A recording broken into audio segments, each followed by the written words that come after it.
ನಿದ್ದೆ ಎಲ್ಲರೂ ಮಾಡ್ತಿದ್ದೀವಿ, ಆದ್ರೆ ಡೀಪ್ ಸ್ಲೀಪ್ ಎಷ್ಟು ಜನ ಮಾಡ್ತೀರಿ ಅನ್ನೋದು ಹೆಚ್ಚು ಕಮ್ಮಿ ಜನ. ಶಾಲೋ ನಿದ್ದೆಯಲ್ಲೇ ಇರ್ತಾರೆ, ಆ ಸುಪ್ತ ನಿದ್ದೆಗೆ ಜಾರೋದೇ ಇಲ್ಲ, ಅದಕ್ಕೆ ಹೋಗೋದೇ ಇಲ್ಲ. ಆ ನಿದ್ದೆಲೊಂದು ಡಿಸ್ಟರ್ಬೆನ್ಸ್ ಇರುತ್ತೆ.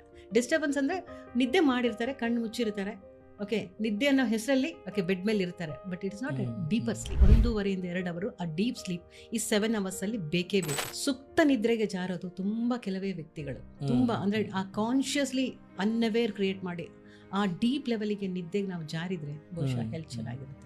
ಡಿಜಿಟಲ್ ಕನೆಕ್ಟ್ ನ ಹಾಫ್ ಅನ್ ಅವರ್ ಇಲ್ಲ 1 hour ಮುಂಚೆನೆ ಡಿಸ್ಕನೆಕ್ಟ್ ಯೂಸ್ ಮಲ್ಗೋಕ್ಕಿಂತ ಮುಂಚೆ ಯೂಸ್ ಮಾಡಬಾರ್ದು. ಎದ್ದಾಗ ಅದೇ ಹುಮ್ಮಸ್ ಇರ್ಬೇಕು ನಮ್ಮ ಬಾಡಿಯಲ್ಲಿ. ನಮಗೆ ಒಂದು ಕಂಪ್ಲೀಟ್ನೆಸ್, ಒಂದು ಎನರ್ಜಿ ಫೀಲ್ ಆಗತ್ತಲ್ಲ, ಅವರೆಲ್ಲ ಡೀಪ್ ಸ್ಲೀಪಿಗೆ ಹೋಗಿರ್ತಾರೆ.